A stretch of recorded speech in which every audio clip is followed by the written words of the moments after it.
নমস্কার, দেখছেন কলকাতা টিভি সেরা 10 নিয়ে রয়েছি আমি তসমিনা। জনরোষের কারণে সন্দীপ ঘোষের ঘনিষ্ঠ চিকিৎসক বিরূপাক্ষ বিশ্বাস কাকদ্বীপ মহকুমা হাসপাতালে যোগ দিতে ভয় পাচ্ছেন। স্বাস্থ্য ভবন সূত্রের খবর, তিনি স্বাস্থ্য কর্তাদের কাছে কাকদ্বীপে যেতে চান না বলে জানিয়েছেন। তার বদলির আদেশ রদ হতে পারে।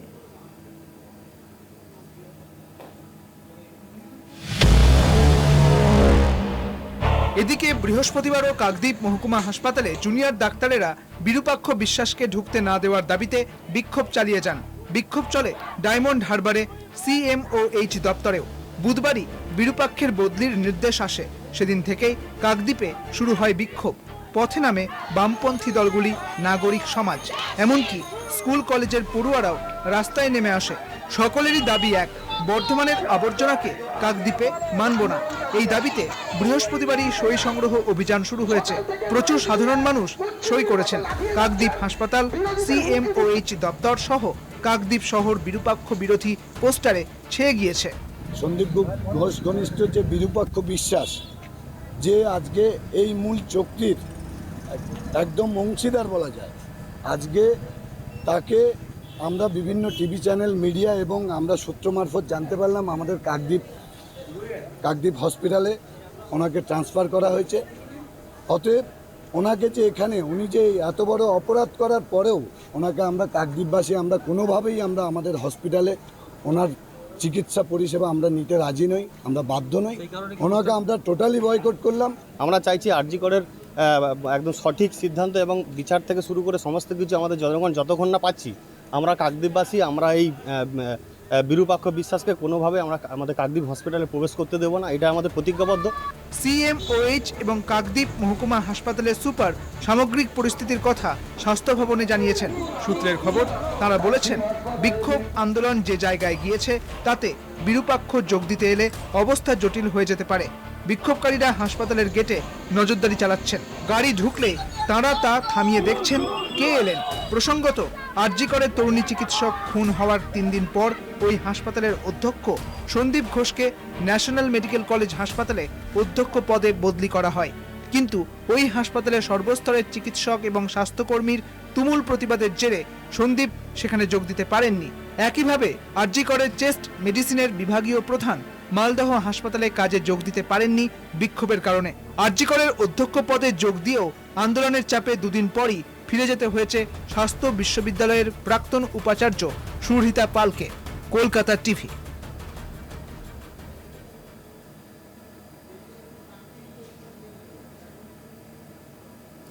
এখন সময় একটা বিরতি, ফিরছে বিরতির পর, সঙ্গে থাকুন। ফের ধর্ষণ করে খুনের অভিযোগ, আর এবার ঘটনাস্থল নদিয়ার ভীমপুর। গুরুতর অসুস্থ মহিলাকে চিকিৎসার জন্য কলকাতার হাসপাতালে নিয়ে যাওয়ার পথে মৃত্যু হয়। মৃতদেহ রাখা রয়েছে শক্তিনগর হাসপাতালে। অভিযুক্তকে গ্রেপ্তার করেছে পুলিশ।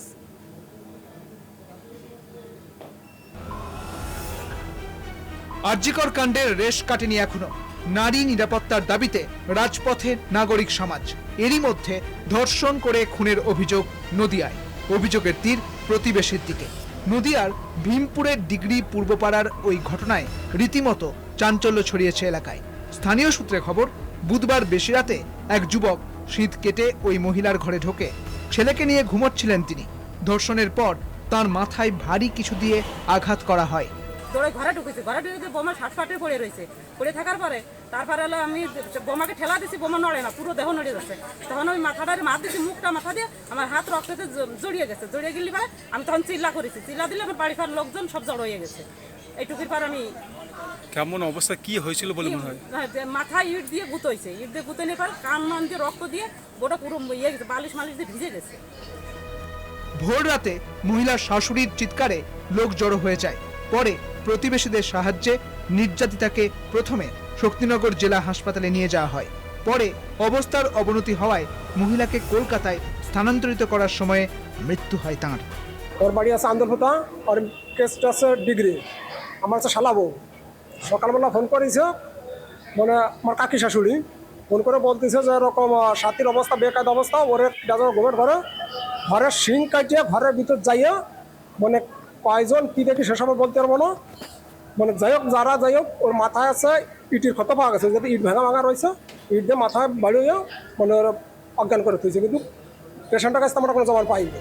ঘটনার সঙ্গে জড়িত সন্দেহে পুলিশের জালে আশুতোষ বিশ্বাস নামে ভীমপুরেরই এক বাসিন্দা। বেশ কিছুদিন ধরেই মহিলার ওপর আশুতোষের নজর ছিল বলে অভিযোগ করেছেন তাঁর পরিবারের সদস্যরা। পরিবারের অভিযোগের ভিত্তিতে ঘটনার তদন্ত শুরু করেছে ভীমপুর থানার পুলিশ। কলকাতা টিভি।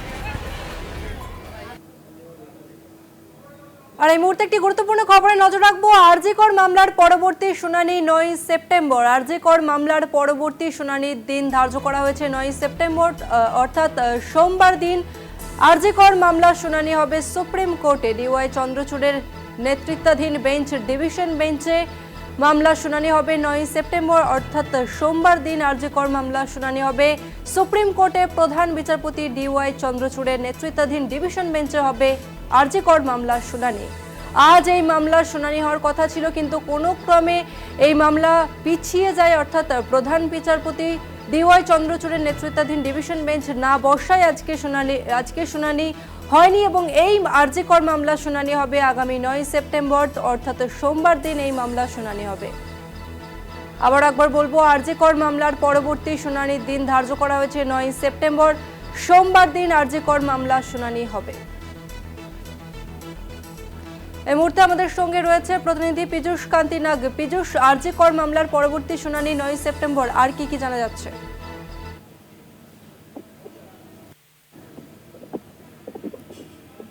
পীযূষ, আরজি কর মামলার পরবর্তী শুনানি 9 সেপ্টেম্বর ধার্য করা হয়েছে। কটার সময় এই মামলার শুনানি হবে, কি জানা যাচ্ছে? দেখো, আগামী 9 সেপ্টেম্বর প্রধান বিচারপতি সহ 3 বিচারপতির বেঞ্চে সুপ্রিম কোর্টে এই মামলার শুনানি হবে। আজ এই মামলার শুনানি ছিল, কিন্তু যেহেতু প্রধান বিচারপতি আজ অনুপস্থিত ছিলেন, সেই কারণে এই মামলা আজ শুনানি গ্রহণ করা হয়নি। সুপ্রিম কোর্টের তরফ থেকে জানানো হয়েছে 9 সেপ্টেম্বর হবে, অর্থাৎ 9 সেপ্টেম্বরের আগের দিন সুপ্রিম কোর্টের যে 9 সেপ্টেম্বরের তালিকা প্রকাশিত হবে, সেই তালিকার ক্রমিক সংখ্যা অনুযায়ী এই মামলার শুনানি গ্রহণ করা হবে। ধন্যবাদ তোমাকে পীযূষ কান্তি। আমরা কথা বললাম প্রতিনিধি পীযূষ কান্তির সঙ্গে। আপনাদের আরো একবার বলবো, আরজি কর মামলার শুনানি 9 সেপ্টেম্বর। আজকে এই মামলার হওয়ার কথা ছিল, কিন্তু প্রধান বিচারপতির নেতৃত্বাধীন যে ডিভিশন বেঞ্চ তা বসেনি এবং যার কারণে মামলার পরবর্তী শুনানি 9 সেপ্টেম্বর।